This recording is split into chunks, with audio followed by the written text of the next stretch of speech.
Hello and welcome to Stage Perspective. My name is Charles Peters, and my very special guest today is Mr. Bill Dion, one of my dearest friends from back in the day. And I'm just Mm. thrilled that you could sit down and talk with us. This is Well, fantastic. well, thank you for having me, Charles. I will have to say I was a bit hesitant because we were talking prior to recording here, and those Paul Newman looks did not fall into my corner, and so I'm always a little worried about how I appear and on Yeah, camera, and that's why I work behind the scenes. Let's be you do. honest. Yeah. So, Yeah. yes, We were I talking work about behind the scenes. Paul Newman, how he didn't like to watch himself in dailies. He wouldn't watch him. He never saw himself on film. He hated the way he looked, which is ridiculous, but we all have that. So I get it. But I'm glad you could be with us today. Now, I was thinking about this before we started. You, uh, can I give you an official title? I hate to label people, but just to give them a frame of reference, because you've worn a lot of hats over your time. But I mean, would I describe you as a production manager? Is that your title? Yes, officially a line producer, production manager. Line producer, okay, yeah. And we'll get into that, but I mean, like, a line producer is someone who really is more about, like, keeping track of, like, the budgets and keeping track of, like, the days and what you're going to need and so forth. You sort of break down the script, which I know is a skill of yours, right? Well, yes. So what happens is producers will call me because they may have one or two other shows going at the same time, and they'll bring on a line producer to essentially represent them on the show. Gotcha. And so I'm able to make a lot more decisions as a line producer than I would be as a production manager. Gotcha. Gotcha. And sometimes, and most recently, I've been working with Vast Entertainment, and we've delivered three movies for Lifetime. And it's a husband and wife team that I work with, and so they bring me on as a line producer, production manager, because she's a writer, director, producer. Hmm. The husband, he's producing, and so they want to be able to fall back on somebody such as me to handle all the other stuff that's going around at the time. So Yeah. I'm able to make a little more financial decisions. As long as we're within budget, it's okay. Right. Interesting. Now, the other thing is, I'm talking to you. You're in Los Angeles. We're just going to say Los Angeles and not be specific, Yes. because Los Right. Angeles is like New York. It's Right. filled with little boroughs, although subsidies and towns and cities. But you're in Los Angeles, but you were I originally am. from Attleboro, Massachusetts, which is where you I grew up. Yes. That's a Yes. long that's a long way, you know. That's a lot of miles. So Yes, it is. so It is. growing up, tell me about growing up in Attleboro, and what got you to Los Angeles. I mean, that had to be, I assume that you moved because you wanted to break into the film business. Absolutely. Yeah, Yes. Yes. but tell me So about Attleboro. all right, so Attleboro is at the time, it still is. It's a pretty small town. It's located between Boston, Massachusetts, and Providence, Rhode Island. Mhm. And back in the day, growing up in the '70s, late '60s, early '70s, it was a very blue collar town. We had a lot of factories, and a lot of people watching might remember Jostens, your college, your high school rings were made in Attleboro. All the Super Bowl rings for many, many years were made in Attleboro. So Attleboro was a big manufacturing town for a long time. And yes, I went to high school there, and not long after high school, well, I'm sorry. So Attleboro really was a very idyllic town. Looking back now, I mean, at the time, I couldn't wait to get out. Like, okay, uh, I got places to go. People, get that out of was my way. that was me. I was talking about that today, about, I grew up in Arlington, and it Arlington, just felt yes, so small to me. And I just, like, I right. people made fun of me because they thought, oh, you're going to move to Hollywood, you're going because you want to be rich and famous and be a movie star. I'm like, no, I just don't want to live in this town anymore. Right. And I felt that way for a very long time. And it wasn't until I was older and I had a family, and then I would bring my family back, and it really was a great experience. Mhm. At the time, you're not really appreciating it, but Yeah, now you do. Now, right. with regards to how did I get from Attleboro to here, you may recall there was this little movie in 1977 that opened up. It was May, actually. I was a teenager. And there was this movie in space. It took place in space. And so when this crawl started to come up in a galaxy, and I was thinking, what is this? And within the first 30 seconds of Star Wars, I was hooked. Yeah. I couldn't wait for the movie to end because I jumped on my bike. I was with my friends and I rode home and I told my parents, I got places to go because I've got to go to Hollywood and I've got to start making movies. And they were like, yeah, oh, okay. I was 14 years old at the time. And I made it a point from then on to learn as much about production as I could. I remember going to the library. Remember the library, Charles? Oh We yeah, I still do. have Mhm. we still have I think libraries. so. Yeah, we do. And I went to the library, and the first thing I walked up to the. Oh, don't get mad at me. I forget they have a title. Anyway, so I walk up to the librarian and I ask, I go, look, I just saw this movie, Star Wars. I need to know how it was made. What do I do? And she's like, okay. And she ended up pointing me to some various novels and books about Hollywood and screenwriting. And we were getting there. We were getting close. And eventually I was able to get my hands on some books about production.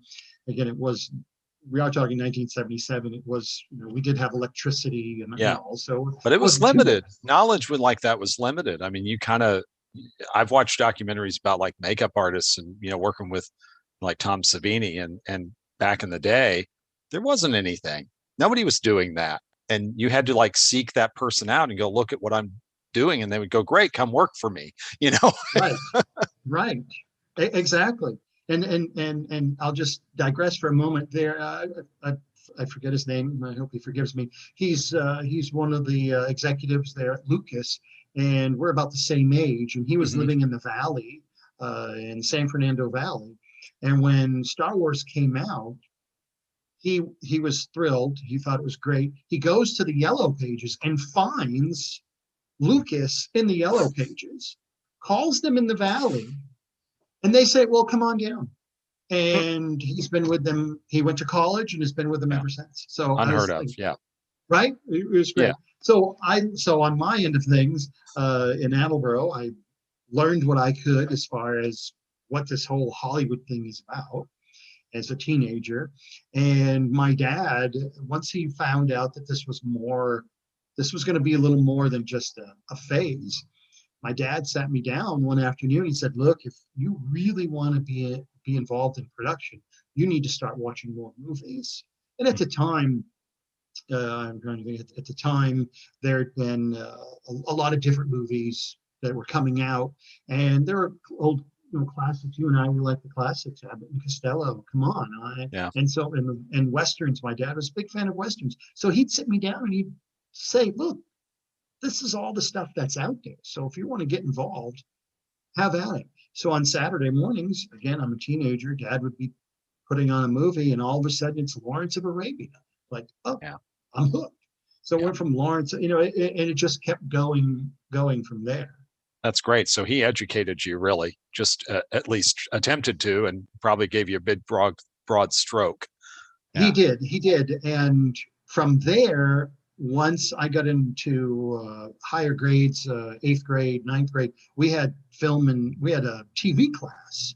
And I was like, I am so there.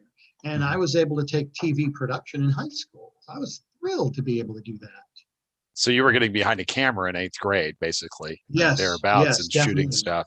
Did you shoot Right. amateur films at that time? I know a lot of kids, We that did did. that. So We did. And actually, if I've been in touch with a very good friend of mine, we want to get that transfer. He has them. So we yeah. want to transfer them.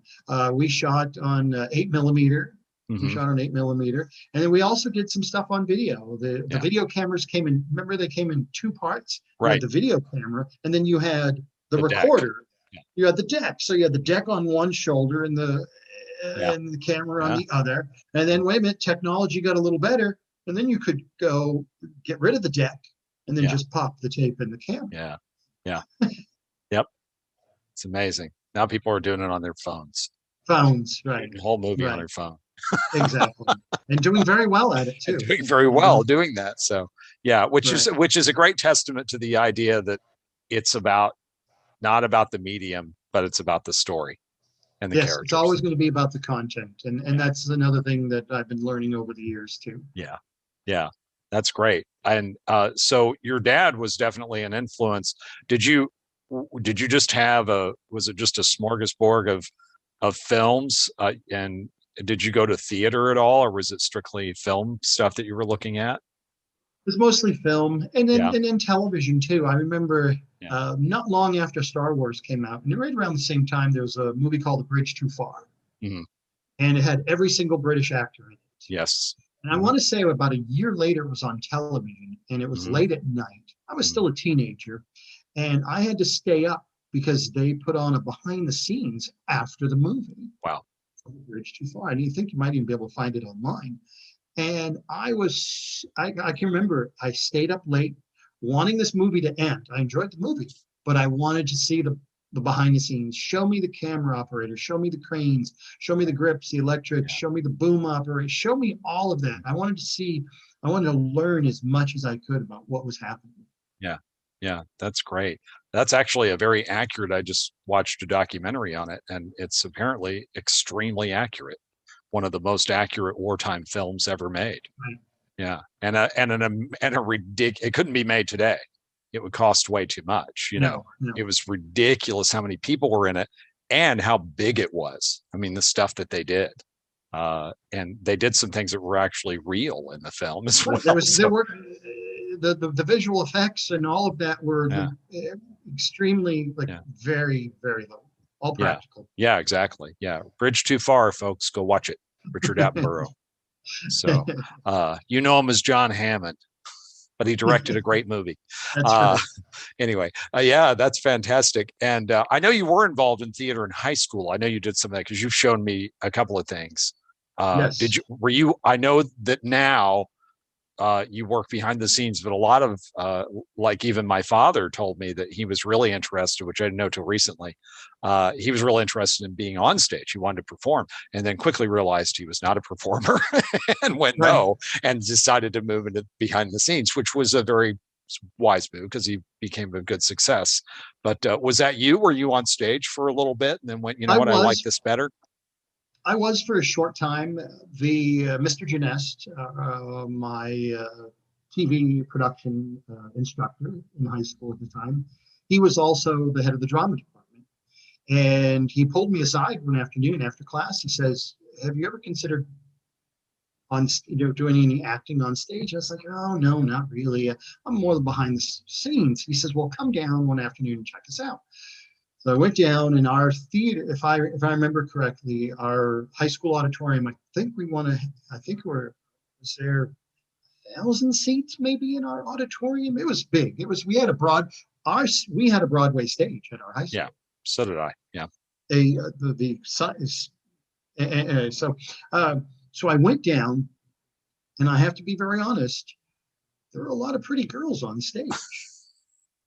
I thought, what am I missing here? Right. Wait a minute.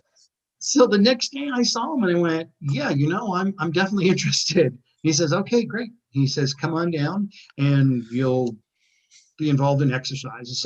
So I did all that and ended up getting being in Oklahoma, and I ended up playing the part of Jigger in Carousel.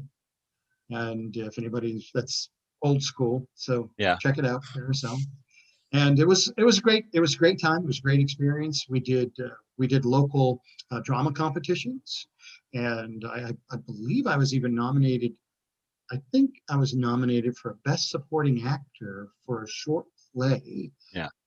And I think those and let's be clear, those nominations were just kind of like called out right off to the Right. side of the stage. Okay, and for this it was this. Okay, and the winner is, and it was so there wasn't like any big fair or anything Right. like that, big Yeah. celebration. But I want to say I it's been so long, but it was a lot of fun. It was great, great experience. Yeah. Worked with a lot of talented people. And Mr. Janest even said, you might want to consider maybe a little stage work. And I went, well, no, I don't think that's Right. But he was very supportive because he was one of the first people I told once I graduated high school that I'm heading to California. Right. Yeah. That's great. And what about your mom during this time? Was she, I know she's very supportive as well, but did she offer up any sort of influences or, you know? Yeah, both my parents were very supportive. They came to all the shows that Hmm. I was involved in. I also did little theater after high school, Hmm. and and that was more for again meeting people, making new friends, Yeah. and I enjoyed that. Did some little theater, and so my parents were always in the audience. And after high school, I landed a gig on camera for the local cable company. Hmm.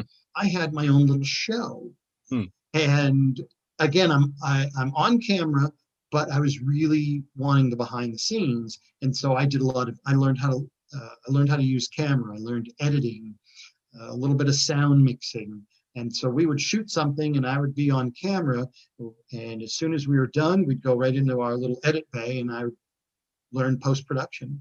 And Yeah. every time I'm seeing myself on camera, I'm going, "Oh God, get rid of somebody, get rid of this guy, please."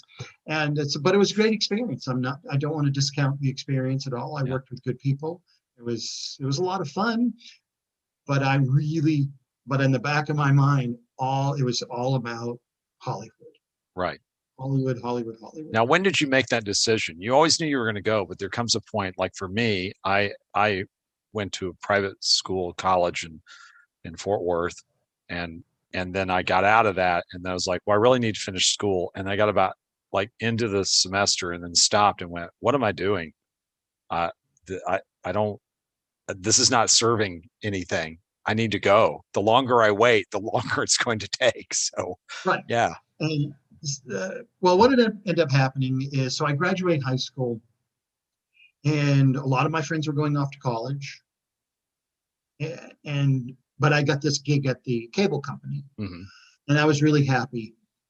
But now it's a year later. I'm still working at the cable company, and I'm not doing anything. Yeah. And so I make the decision. I go to my parents and I go, I think I want to go to college. I want to learn some more about production. And now here we are in Massachusetts, New York, NYU, all of these very well-respected universities, colleges, and all in New England. And I come up with a small little college in Northern California. Mm. And my parents are like, "What? Why do you want to go so far?" And that goes back to my earlier conversation. I wanted to get out. Right. I didn't want to be around. Right. And so I packed up and I ended up going to a small junior college in Northern California. And of course, I arrive, I'm thinking, what am I doing here? I'm 3,000 miles from my family and friends. I know absolutely nobody. What am I doing here? And I start to meet people, and all of a sudden, I'm meeting people from New Hampshire, New York, Connecticut. So we all kind of bonded together. And so 2 years later, I have an associate's degree in film and TV production. And my next step is obviously to go on to possibly UCLA. And I speak to my guidance counselor, and she says, "Yes, let's get you in." And I was pretty much going to go to UCLA, and I backed out. Mm. I backed out. I think the word I could use looking back at the time, I just wasn't ready to commit because the 2 years at a junior college, I had a lot of fun. Right. And my grades showed it. I was much more of a socializer, Yeah. socializing, and it was Yeah. all about the parties and the friends and the road trips. Hmm. So my thought was if I have to go to UCLA, not if I have to, but if I'm going to go anywhere, I have to commit. Yeah. And I wasn't ready to make that commitment. Yeah. And so I packed up my bags, went back to Boston, and ended up landing a job. I won't get into it, but I ended up landing a job with the Department of Corrections. Yeah. And you know that. And, Well, your and family is in that biz, correct? my dad my dad was a police officer for 35 years. Right. And my brother retired several years ago from being a police officer, and Right. he was also starting out with the Department of Corrections. So he said, "Hey, you're back from California, come work with us." So I worked with him for about, let me see, it was about 12 or, yeah, it was about 14 months. And at the 14-month mark, I realized, what the hell am I doing? You're so far from your dream. Right. I Yeah. am completely removed. The closest I was getting to Hollywood was I was responsible for movie night at the prison. That was right. So that was the closest that I was going to get to Hollywood.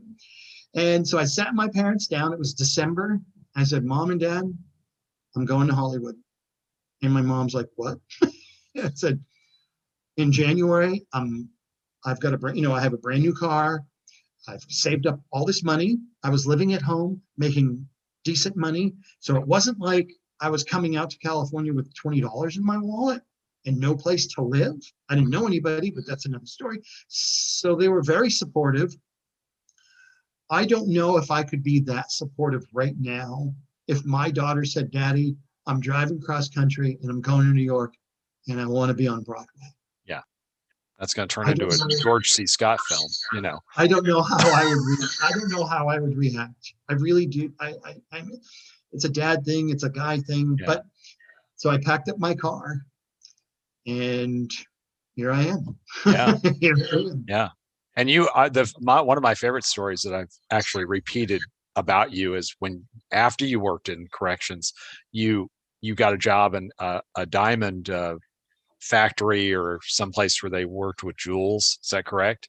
That is correct. Yeah, yes, And yes. So and some of that residual corrections officer was with yes, you still, and you sort of a little harassed bit. a an employee and got called into the office, and they go, "Bill, these are Let's not let you know. prisoners; Yes, these are employees."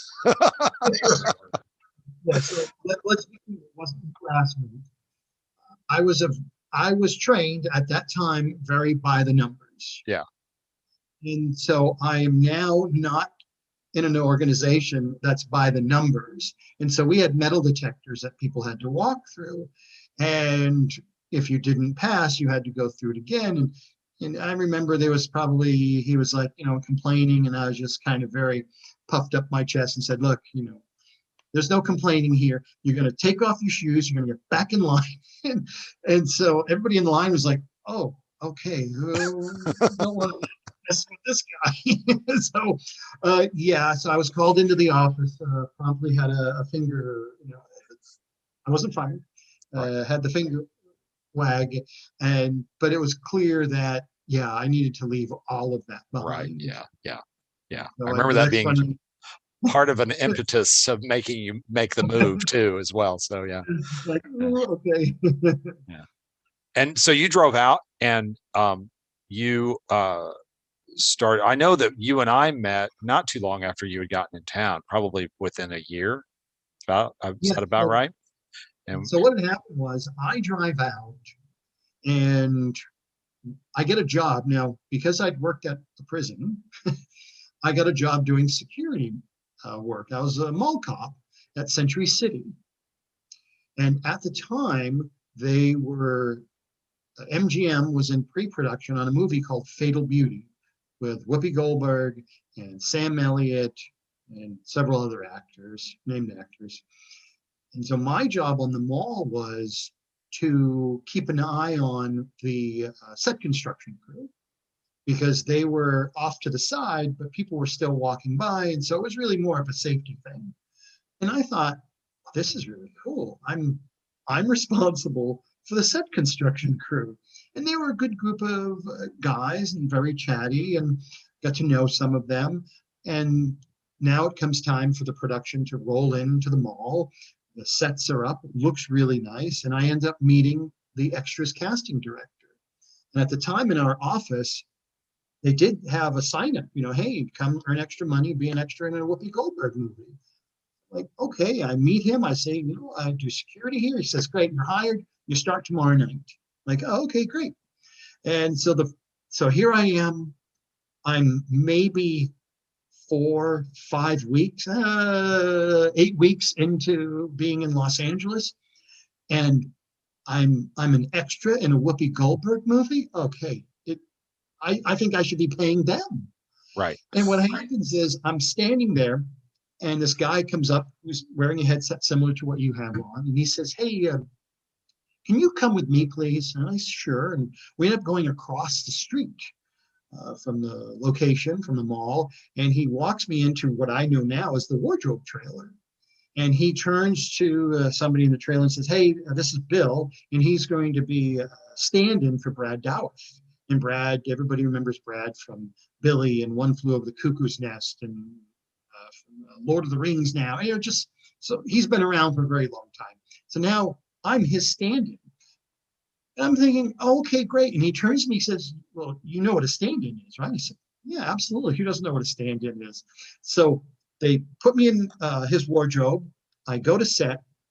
He walks away. They put me next to the other stand-ins, and I turn to him and I go, "What's a stand-in?"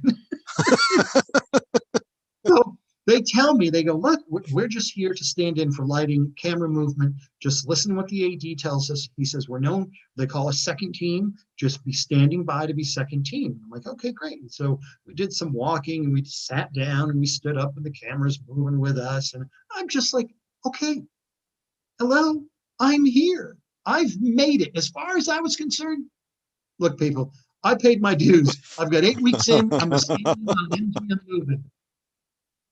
And the next night, so I'm thrilled, absolutely thrilled. The next night I come back to work.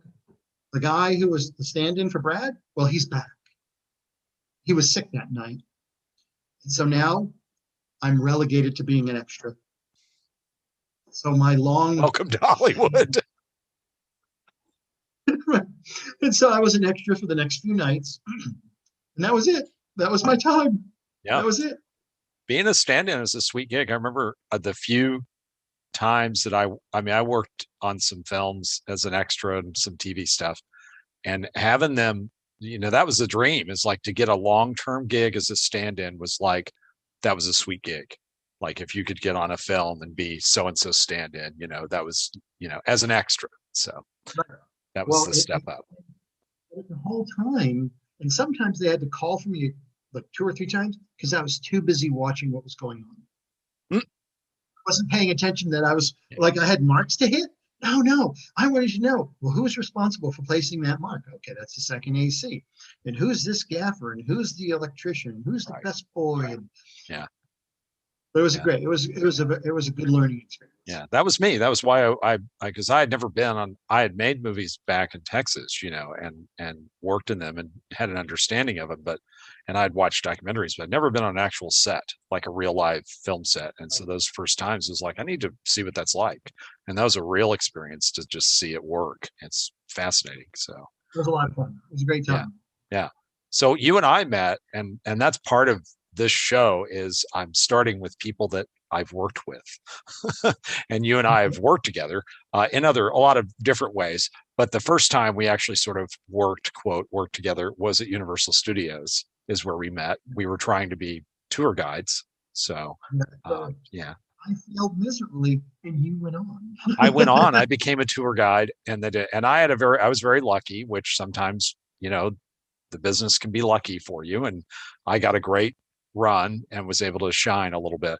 But I didn't ever hear that story about you getting on the microphone until later. I thought you had just been like, you got up and did your thing and they just didn't like you or something. I never heard the microphone story till later.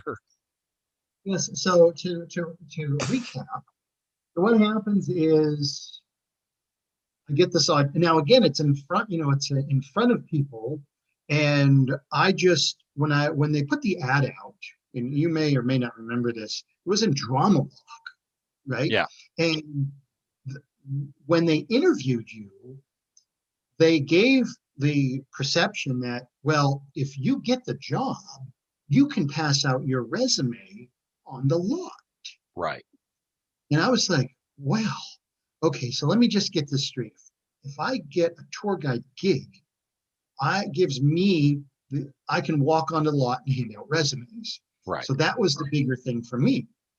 So now you and I, we meet, we're in class, we're doing our training, we do what we call the pencil tour. Remember, you had to do the tour with your peers Yes. in the Yeah. tram, but you had a pencil, you didn't have a microphone. They wouldn't give you a microphone. You had to earn the microphone, I think. Right. I don't remember. It's been so long. But so now what happens is we're almost done. It's the holidays. It's coming up on holiday season. Yeah. And they're trying to get us trained and get us onto that train. So now it's the final exam. And I'm nervous. I'm one of those people, I don't test well. I don't like tests. Still to this day, I'll be tested on something about, seriously, you're testing me. And so now it's test day. And this is old school when the trams would load up top, where all the shops are now, right? There were no shops back in the day, right? Yeah. There were the trams. So Right. what was happening was we were loading, and there were trams with paying customers Right. next to us. Yeah. I thought, to break the ice for my folks on the tram, it would be a great idea to maybe lighten the mood a little bit. So I was one of the last people on of our training class, and the union driver is sitting there, and he's just looking like, I'd rather be anywhere else but dealing with you guys. The union drivers always look like they were about ready to reach over and throttle you in some way. They look like they were going to stab you at any moment. And they were always, we were constantly told, do not talk to the union driver. Do not refer to him. Do not make comments about him. Do not joke about him or joke with him. He was a non-entity. The only time that you could say anything about him is if you went, and this is our driver, John. That was it. And so I know a lot of people got in trouble because they try to get him in on the joke. Now, if they joked with you, that was okay, but that was rare. They were always like, this, right. I'm going to go from A to B to C to D. Don't talk to me. right. Yep. All right. So now here it is. It's final exam day. It's a pass or fail. If you fail, you're out. No coming up, no nothing. Yep. It was rough. And so I'm the last of our training to step onto the tram, and the driver just kind of looked at me, and I thought, oh, what the heck? So I picked up the microphone. Again, not supposed to be doing that right there. You get the microphone later because of all the paying customers, the tourists, Sure. all these tourists. Yep. You're within 5 feet of people who have paid to be there. Right, because the trams are just lined up outside. They're just like boom, boom, boom in a row, and people get on and then they take off. Yeah. I grab the microphone and I say, ladies and gentlemen, on behalf of all of us at Warner Brothers, I'd like to welcome you. And the driver looked at me and I said, and I put my hand up, I go, I'm sorry, where's Sony? Well, I thought that was funny. So did my peers. However, our supervisor, who was sitting in the very back and kind of crouched down, and I couldn't see him, he kind of sits up and says, are you done, Mr. Dion? And I went, in more ways than one. Oh So my God.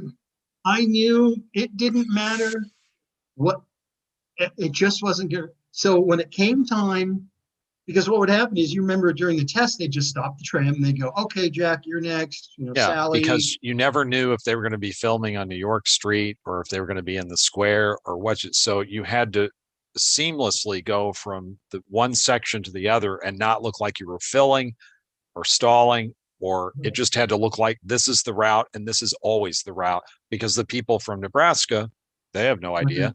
And it had to be seamless. So they would just stop it and they go, you get up.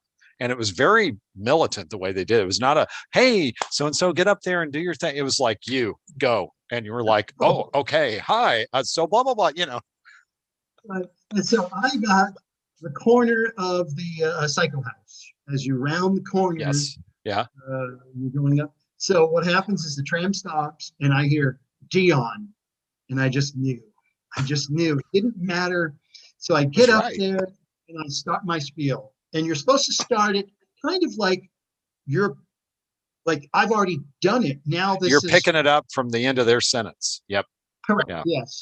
And and so I started my thing, and all in the back of my head, I could just hear me when I stepped on and said, "Welcome to Warner Brothers." No, this is Sony. And it was just, Oh, and that's all I could hear me saying in the back of my head. And so I think they might have given me like 2 or 3 minutes, but I only got half the time that everybody else did. yeah, And I yeah, knew he was like, no, you know what? This guy's done. And we, we, we get back, we get back to the drop off point, and they tell you right there, you walk off the tram.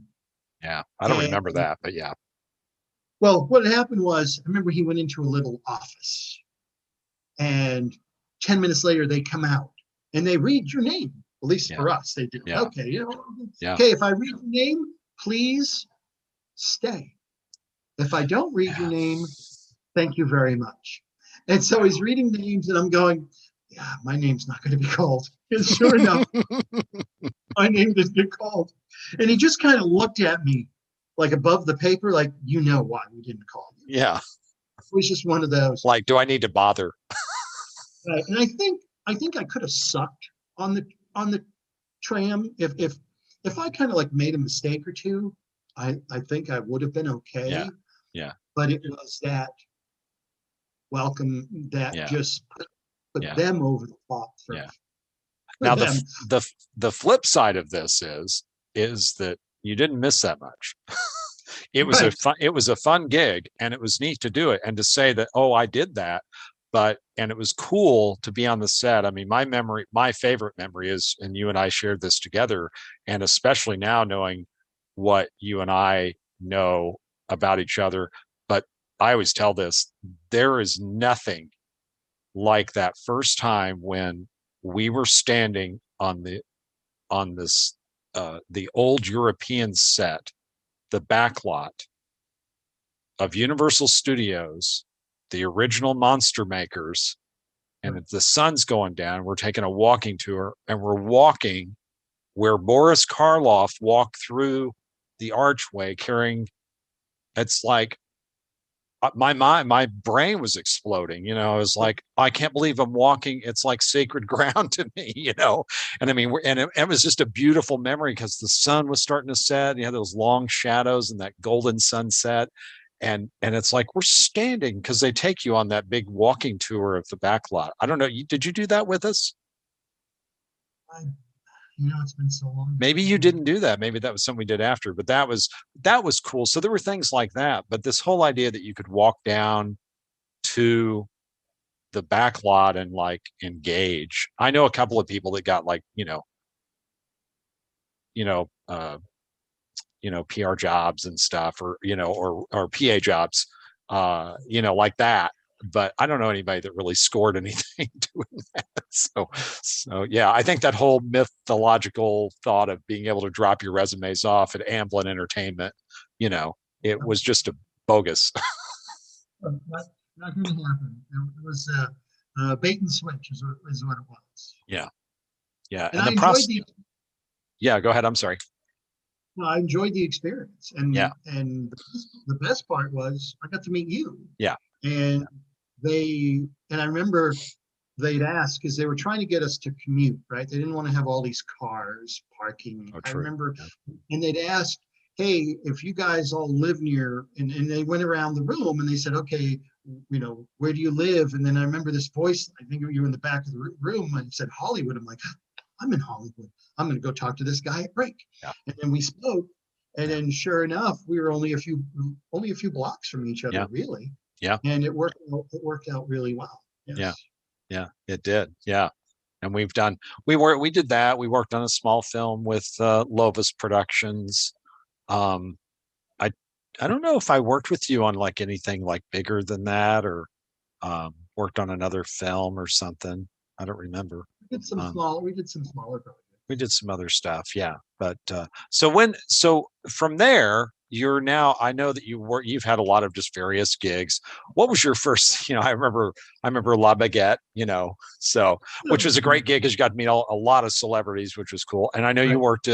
you worked as you started out as just a regular guard because you moved to Culver City and you were at the Culver City studios. And if you don't know, that's the same studio where they filmed Gone with the Wind And, King Kong, the set was there. They burned that down, and, Gone with the Wind, of course, and on and on and Right. on. And Blake Edwards had his, studio, his offices there. People came through that lot all the time. And then you eventually, it was kind of like you became king of the idiots. Well, Not that you're an idiot, but I mean the guard, the talent pool at the guardhouse was a little low, and so it wasn't long before you were running things. Is sort of the way I like to describe it. I don't know if that's yeah, accurate. No insult to anybody who was a guard at Culver City lot. So I'm sure a lot of them were great, but there was a definite challenge there with some of them. there was definitely a challenge. And so to set it up for your audience, what had happened was when I met Charles, I was couch surfing, and Charles dropped me off one time. And I had Charles drop me off. I had you drop me off like 2 blocks away, because where I was living was just, yeah. Okay, to give you an idea of where I was living, I was walking to my car one afternoon, and the police pulled up behind me, and they were kind of following me. It's like you see in a movie. And they finally kind of pull up next to me, and they go, "You live in this neighborhood?" I go, "I do." And they said, "Why? This is not a very good neighborhood. The only thing in this neighborhood are drug dealers." And then the cop sitting in the passenger seat says, "Let me guess, you're an actor." I said, "No, work in production." He says, "Okay, do yourself a favor, get the hell out of the neighborhood." He says, "It's not the place for anybody really to be. It's not a good place to live." I said, Yeah. "Okay." And so now here I meet you, just on the outside of the neighborhood. Everything was fine, nice little apartment homes and everything, but more squeezed together was one of the units I was in. Not a great place to live. And then for some reason you came back. Either I forgot something, and then you saw me walking into this place, and the next thing you know, you're knocking on the door going, "What's going on?" "Oh, Charles, you busted me. I live here." "No, you don't. You're coming home with me. Let's go. Pack up your stuff."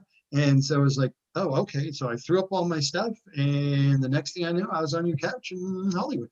Yeah. And You we've been stayed with friends us ever for a since. while, which it's so funny because I guess I've blocked stuff like that. I've had so many people stay with me over the years. I mean, some longer than others. But I totally didn't remember that story until you told it to me again. I was like, oh Yeah, yeah, I did do that.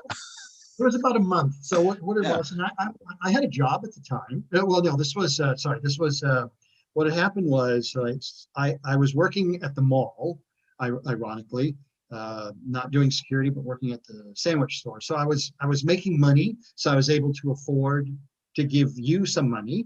So I was paying for couch privileges. And then as I was meeting people, I was hitting them up for couch privileges. So I would go from Charles to actually Howard, to somebody I know, to Howard's place, then to Lee's place, and everybody. And eventually I think I made it back around to you about 3 or 4 months later. You hadn't had me on the couch for a few months, so that was okay. I hadn't I didn't wear my Where welcome. are you welcome? No, not at all. Thank you Not at very all. much. And so I felt good about that. But eventually, I get a job doing security at the Culver Studios Yeah. because of my corrections background, working security at the mall. And the very first thing they told me, "Look, we're not hiring actors, we're not hiring PAs, we're hiring security guards. What are you?" I said, "Well, if it makes you feel any better, I plan to join the LAPD." And they're like, "Okay, great, you're." That was a lie. Okay, I'm sorry. It's not politically correct, but I needed the job. Yeah. And here I am working at the Culver Studios. And for a few days, I was really embarrassed. I wanted to work in production. I didn't want to be a security guard. I didn't want to be an extra. I didn't want to be a stand-in. I wanted to work in production. And one afternoon, they say, "Hey, Bill, we need you to go work the stage." Because so far, all I was doing, I was directing traffic. They were remodeling the studio at the time. So I was just monitoring a gate. Cars would drive in and out. That was my job. Yep. And I was just like so not having it. And then they put me onto a stage. I was like, "Oh, well, this is different." And all of a sudden, I start to get to know crew members, and I start to learn departments and grip and electric and wardrobe and second AD and first AD and sound mixer. And I'm thinking, okay, this went from not being a great job to the best film school you could go to. People were paying money to have my experience. And every day I went to work, I was really, really happy because I would be on a different stage, watching a different show, watching behind the scenes. And that's where the majority of my education, as far as film production and how you treat people and how crews work together, that's where I got my education. Yeah. And that was about 14. I did that for about 14 months. Yeah. What was your first real gig? Like your first film, like I'm now working in production. Oh, well, but see, that was a wave because you work in production and then you wouldn't work in production. Right. And so to answer that question, I guess we would go back to Lovis Brothers as their first AD on their short film, A Hard Sale. Right. And I was originally hired, and again, Zach had worked with us on a project, you and I. Yep. Light. Yep. And then he asked me, hey, I'm directing this project and we need a second AD. Could you do that for us? I was like, absolutely. They knew I worked at the Culver Studios, and they also knew I wanted to get into production. And I knew a little bit about second ADs, but I didn't know a lot. And so I found one of our second ADs on the lot, told her what I was up against, and she said, great, Bill, this is your school. Oh, sorry, let me just shut that off. And so I was able to sit with the second AD every couple of days, learn the paperwork, learn some of the SAG rules, learn the basics. And now I meet with the brothers and we're talking about the project. I feel very good being the second AD. And I had been a second on a short film, not previously, but it was. So they call me up. Zach calls me up and says, Bill, our first AD has got a bigger job. Do you want to first for us? And I was like, yeah, sure, I can first. Well, do you feel comfortable? I said, oh, absolutely. I feel comfortable. Not a problem. And I hang up the phone and I hit the studios the next day and I go right to one of the first ADs. He was on a TV show called TV 101. And it was with Matt LeBlanc. Matt LeBlanc and several other people they were on that show. And I tell the first AD, look, I was supposed to be a second. Now I'm going to be a first. He says, great. Follow me. When you're on the stage, because I was assigned to the stage as security. He said, so just kind of be security near me. And so I would kind of like be in his shadow, but I'm still a security guard. So I couldn't, I had to be very careful there. And so I spent all this time watching how he spoke and his cadence and the pre-production meetings and on set and starting off the day with safety meetings and learning all of it. So when it did come time to step on Zach's show as a first AD, I felt as confident as I could, and I pulled it off. Yeah. I think it was a 10-day shoot we did. I think we did 10 days. I shot for one day and drove the picture car down. That was my thing. That was fun because I drove the police car down. Police car. And so that was an interesting experience to be driving a police car in Los Angeles and driving it down to Mission Viejo and watching how people reacted to the car, because people would slow down and I'm like, I'm not a real cop. It's okay. I don't care what you're doing. So you directed the short film that I put together. That's how we met Zach. Yeah. Which was, didn't really go anywhere. That was back when, like HBO and people, they were looking for content like short films. And I had the ideas like, oh, I'll make a short film and it'll help. So, but it was a good little thing. But we would have so much more experience. Yeah. Right? Yeah. A lot more experience. So to go back to the studio, so I was able to, for example, spend most of my mornings on the set of Child's Play, being able to watch Chucky come to life. Or the next couple of weeks, I would be over watching Blake Edwards direct Skin Deep. Or after that, I would be watching Emil Ardolino direct a movie called Chances Are with Robert Downey Jr. at the time. You and I Sybil walked around Shepherd, that set. Sybil Shepherd, Ryan O'Neal, right? Yeah. So it really was a great film school. And then I also was able to watch the DPs, right? William Fraker, who he had won Oscars. He was the DP on Chances Are, and he did Heaven Can Wait, a really Yeah. wonderful film. Well, he Yeah. was the DP, and I want to say he may have won an Oscar for that. I can't quite remember. And there were all these other DPs that I was able to watch how they interacted with the crew and the language spoken and how everybody just really how everybody treated each other. Mhm. And it was, I never saw in my 14 months of working on stages, on TV shows, Madonna, on several of her music videos, Michael Jackson, several of his music videos, and I'm in one of them. I play a security guard. Mm. What was it? I forget. I'll think of it. What it is. What a surprise. They shot at the Culver Studios and they used the Culver Studios security guard for the security guard. And I think it's 3 seconds. I think I might be on screen for 3 seconds. But in all of those experiences, none of those crews did I ever witness anybody get angry or blow up. It was just everybody knew their jobs. They knew what had to be done and they were doing it. And that was really what impressed me the most was that experience. Yeah. What's the biggest film you've worked on? And that's a universal term, because you can't quantify that. What do you mean by big? Right. You mean budget? You mean stars? You mean what? But what's the like grandest, like, wow, this is a big movie that I'm working on? Well, I did. I was a part of the crew that we production managed the second unit for a company out of Norway. They came here several years ago, and we shot up in the mountains during a big snowstorm. The Norwegians loved it. They wanted snow for their movie.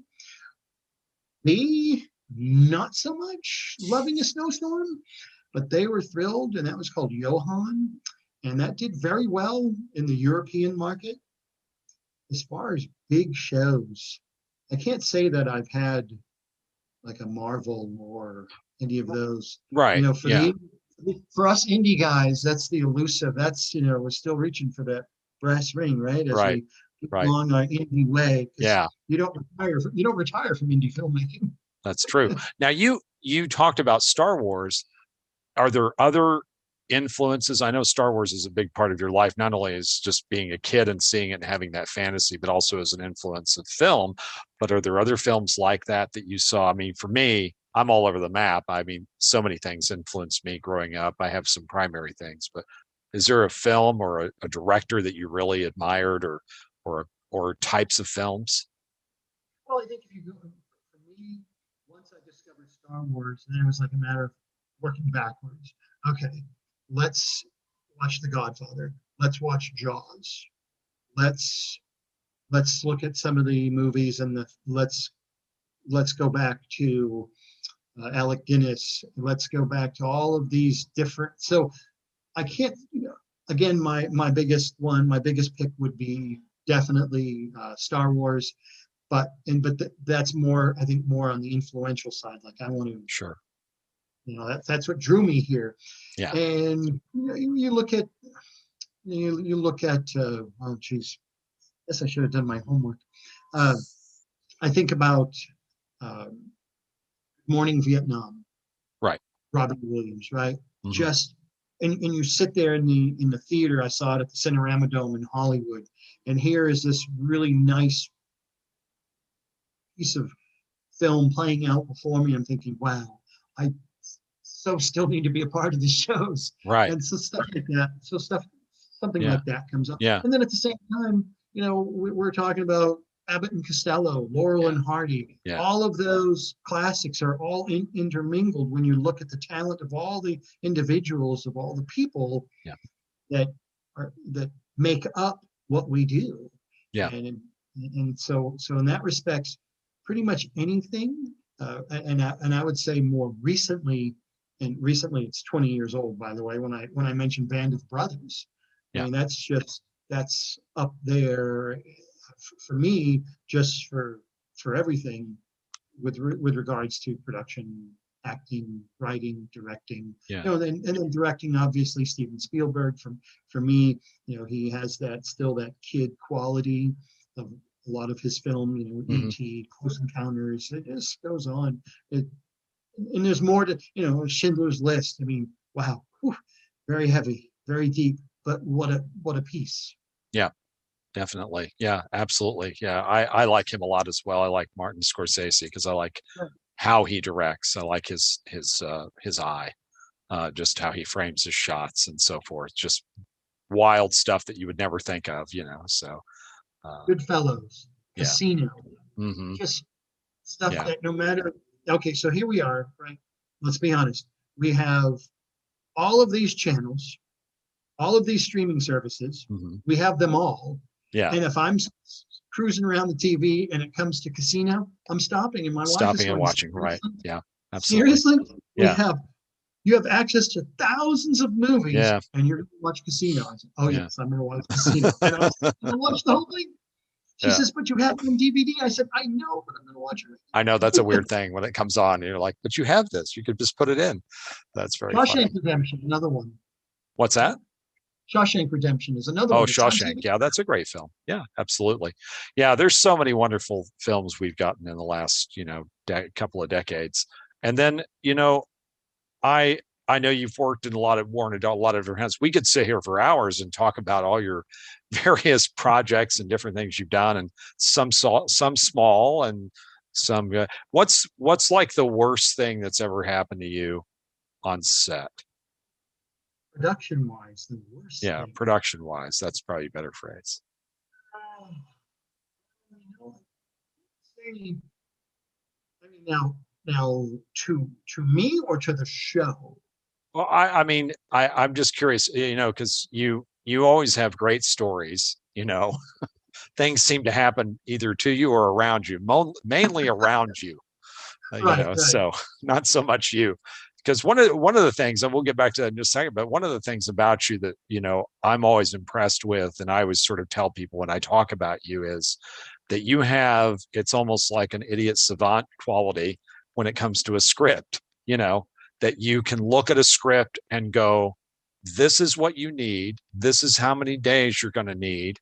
Did you guys understand that you're going to need the fire department and the police? And they go, oh, what do you mean? It's like, this page here is 3 days. You've got it as one on your schedule. That you have that ability to just read a script and sort of see the schedule in your head and then go and then write it out. And that's another thing. I know people send you scripts and go, would you break this down and do a schedule for me? And that's a real skill. I mean, to be able to know that and see that, and to know all the, have an idea of permits and what you're going to need. And a lot of people are not aware of that. It's like, did you know you need a permit to do that? And to do that, you're going to have to hire this guy and this guy and this guy to make that legal. So, yeah, but that's a skill. Thank you. I'm very fortunate that I continue to do budgets and schedules. What was that last part? I'm sorry. I'm very fortunate that I still do budgets and schedules for producers. Yeah. So that's been a very nice side job, because it pays well, and I'm able to charge a decent fee because they're getting the experience. Right. And recently I've started consulting with some people that they've had their budgets done, and now they send them to me. Yeah. Because they didn't meet me. They had somebody else do their budget. And now I'm reviewing their budget, and I send back to them, 2 or 3 pages of notes. And they're more like questions, because every production manager who does a budget, it's different. And so I never want to second guess the person who did the budget, but I like to have questions like, okay, for example, here's a perfect one. And it may sound silly, but the majority of smaller indie shows do not budget. They don't budget for trash. They don't budget for trash. Yeah. Well, and the producers will come back and go, well, we'll just put that in the PA's car and we'll dump it somewhere. I'm like, Yeah, no. Dumping it somewhere, yeah, that's not going to work. And you have a crew of 20 or 25. Technically, really, you're going to fill up a 3-yard dumpster in 2 days. Yeah. Oh, no, no, we'll never do that. Yes, you will. Yes, you And so so lately I've called a few people on their budget, again, asking about the trash. And the budgets aren't cheap. They're they're small budgets, 1.5 million, Yeah. and they're not putting in for trash. And that's a big tell for me because one, the trash dumpster's got to get there. Right? It's got to get picked up. And then it's got to make it to the next location where you guys are going to be at. And so you have to work with your coordinator, make sure you have your bins delivered and ready to go. And these are the little tiny things that get overlooked in productions. Yeah. And I've been finding that particular piece a lot missing. So, but you talked about having that ability to look at a budget or look at a schedule and being able to identify what it's going to cost. And now COVID, COVID has changed the landscape of independent filmmaking because the protocols by the Screen Actors Guild, because let's be clear here, most smaller independent shows can only afford SAG. They can't afford IA, they can't afford DGA, and they cannot afford Teamsters, any of that. So they're going to sign a SAG agreement. Right. Well, SAG now requires, from when the Safe Way Forward was released, so SAG requires that actors and crew, depending on whether the crew is A zone or B zone, anybody in the A zone has to get tested once every 3 days. Everybody in the B zone at least once a week. Yeah. And so what's happening is that's impacting budgets by about 20%. Sure. Because the tests are $200 a piece. Right. Then you have to have your health safety officer, your health safety manager, and then your COVID compliance officer. Yeah. And those are all salaries. Wow. So in the end, if you have a $500,000 movie you're going to do, you're going to add another 20%. Mm-hmm. Period. Right. It's another 20%. You want SAG actors? It's going to. Now, the county, as of January 22nd, I had to be up on this stuff, the county is now requiring to show proof that cast and crew have been tested. Yeah. And it's called Appendix J.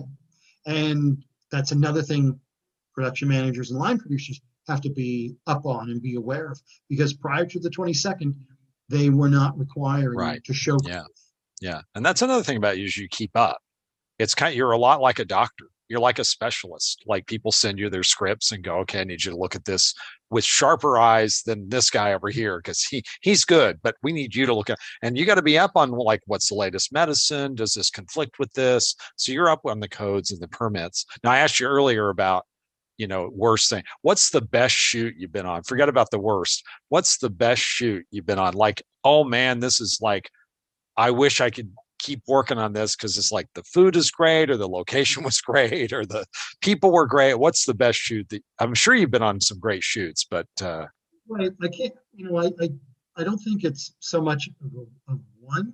Yeah. But made up of a lot of different experiences. Right. And I had the opportunity to be involved in a documentary that followed young adults with autism learning the tango. Mm-hmm. And as a result of that, I was able to go to Prague. Mm-hmm. And we screened the movie in Prague, and I was a guest speaker in Prague. Yeah. And just a great experience, a fantastic experience. And I know you've been to India too. You went to India with the Lovis brothers, and that was not such a pleasant trip, but it was quite an experience, so to speak. You guys, did you actually shoot in India, or were you just scouting locations? No, it was a lifetime ago that we spent about 9 months in India. That's crazy. And in the end, it was a financial creative issue, and the project never got made. It was never made. Yeah. And so there was that experience on the upside of traveling throughout India and having all of these experiences, and then the downside of oh yeah, we're not making the movie because we have a lot of financial concerns and creative concerns. Yeah. And so that was a disappointment. And Yeah. I want to touch on that just a moment about disappointments, because this business is all about disappointments. Yep. Yeah. One, and I'm not trying to be negative. I don't want somebody telling you, oh, that Dion, he's too negative. That's just a fact. No, it is. It's for, it's the thing we were talking about a friend of mine who has an impression of, a group of friends of mine that I love the line from Comedians in Cars where Adam Baldwin looks at Jerry Seinfeld and says, your life has just been a series of green lights, he's just making fun of him because nothing seems to bother Jerry at all. But I mean, I think that, oftentimes this friend looks at my friends as like, well, you're just enjoying success after success. It's like, no, there have been a lot of disappointments. There's a lot of downtime, but you only see the good stuff. And yeah, so what advice would you give to somebody who wants to do what you're doing? Like they want to get into production? Yeah. The first thing is you're going to have to really want this. Yeah. That's there. And I like, Mike Tyson, boxer Mike Tyson, has a saying, everyone has a plan until they get punched in the face. Right. And every day in Hollywood, you're going to get punched in the face. Yeah. And it is that adage of, no matter how many times you get knocked down, you have to get up. Well, yes, you have to. And so with that, it's not an easy journey. And you have to keep going. You cannot quit. Yeah. You can't quit. Right. You can't quit. If production is what you want, if you want to be a writer, director, producer, whatever that is, every single day, you should be pushing toward that goal, that objective, whether it's one goal or 10 goals or 100 goals, but every single day you should be making progress. I've just received an email 2 days ago from a PA, just moved out, got my name from somebody, and he's reached out to me. And I was very honest with him. I just said, I'm talking to a few producers. I don't have any sort of hard start dates. When I do, I'll get back to you. And he came recommended, so I liked the recommendation, the person who recommended it. So yeah, I'll give him a call. But I think my dad, sound like my dad, when we first entered the workforce as teenagers, he said he didn't care what we did, as long as every single day we did our best. Yeah. And I remember him telling me, I went to work for my friend's construction company. I was picking up trash. That was my job. I picked up trash.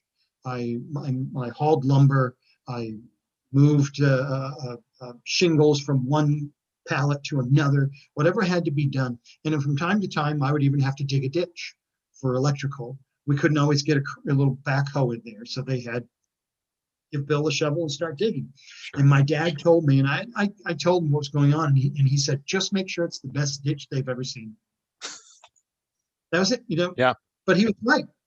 And I've often, think of that as I continue this journey that I'm on, that, it has to be the best ditch that anybody's ever seen. So take that ditch and transfer it to a budget and make sure that budget is the best they've ever seen. Yeah. And with each budget, my budget gets better and better and better because I'm learning more nuances of visual effects or some more post-production. And so I'm able to give the producers more and more information. Yeah. And so I've rambled on about advice, but really everybody has got to want it. They just have to want it. Yeah. And there's no plan B. Yeah. There's no plan B. Right. No plan B. Oh, well, I'm going to give it 3 years. Nope. Can't give it 3 years. Mm-hmm. You're just going to give it.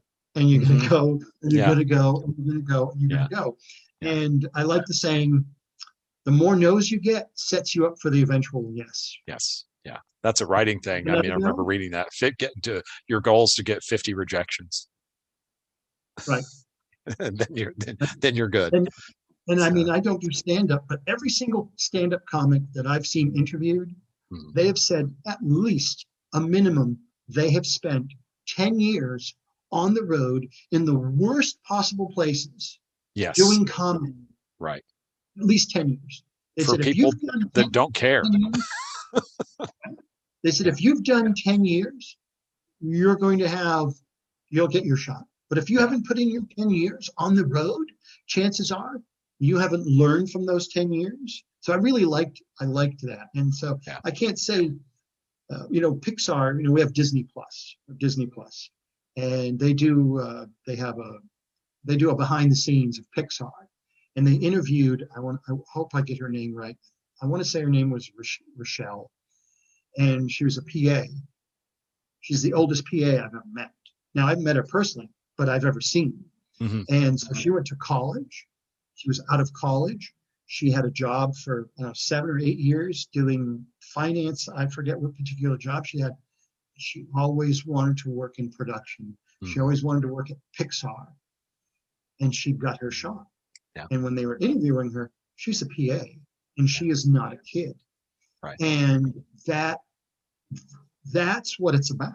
Yeah. She wanted it bad enough that she was willing to forgo. Oh, and by the way, she took a pay cut. She took a pay cut in pay to work at Pixar, and she's not 19 years old. Right. I'm not knocking 19-year-olds. I'm just saying she has commitments. She has bills to pay. She has all of these things. And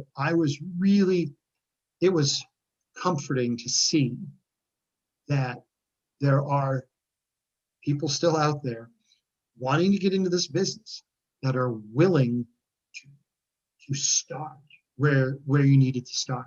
Yeah. And I think what happens, and I'm going off, my apologies, is people see somebody get a hit with 2 million followers on a particular video, and now all of a sudden, oh, well, Hollywood's going to come calling. Yeah. And it's just not how it's done. Yeah. And I think you have to be willing, and I, as a line producer and production manager, that's just a title. When I'm on a show and we're shooting one of these movies of the week, and bathroom is overflowing, guess who's fixing it? Right. Yeah. Because we're so shorthanded, everybody else is working. Right. So it's a PA and myself, mop, bucket. We're cleaning this bathroom because it has to be done. It just has to be done. Yeah. And it would be nice not to have to worry about those things. I'll be honest. Hopefully in the very near future, that might be coming down, but we'll see. But it would be nice not to. I would, and what I tell the producers, when I'm cleaning a toilet that's overflowing, something's not getting looked at the cost report. Right. So where would you rather have me? Right. And so they're saying, well, we'd much rather have you on the cost report. That's great. Then give me some more bodies, so I'm not driving the shuttle van in the morning. Right. Yeah. Yeah. This is the life of an indie producer. This is being on an independent film. So obviously this stuff doesn't take place on a larger budget film, but yeah. I've gone on and on, so hopefully you can just use the magic and cut that. Oh, I don't know about that. Now, one last thing is that's a great answer. I mean, it's really kind of sums up that you just have to stay after it. Absolutely. Tell me who are.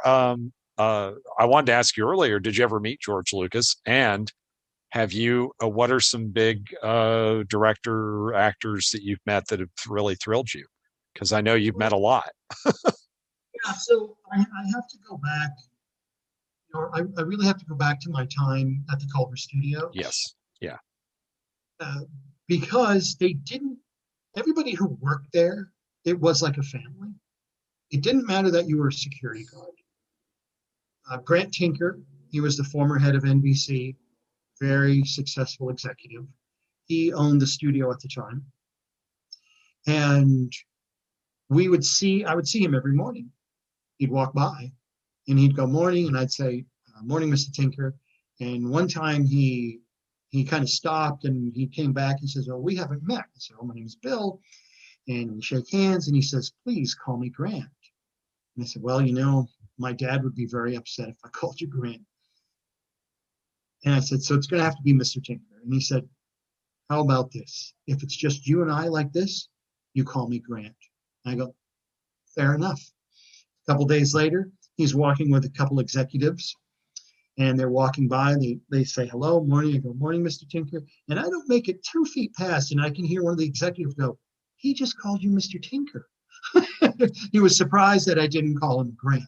Hmm. And so the Culver Studios had that very family atmosphere. Yeah. It's been so long, I don't think it's probably like that anymore.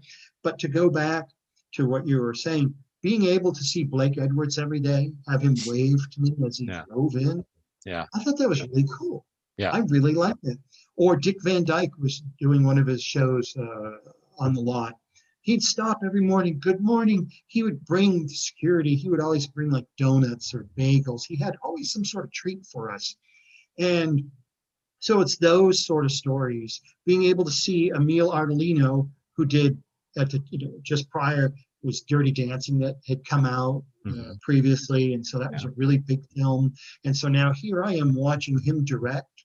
So I really, really liked those sorts of moments. No, I haven't met George to thank him. I would like to thank him because if I hadn't seen it, there would be a whole lot of things in my life that wouldn't be taking place. Might have gone different. Sure. Yeah. And so I do owe him a big gratitude of thanks. I came close to being able to meet Steven Spielberg, and that didn't come to fruition. That's okay, it happens.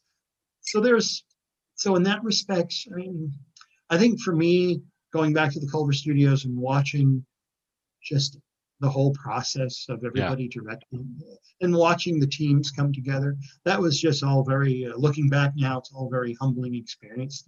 Even though I was a security guard, they didn't look at me as a security guard. So that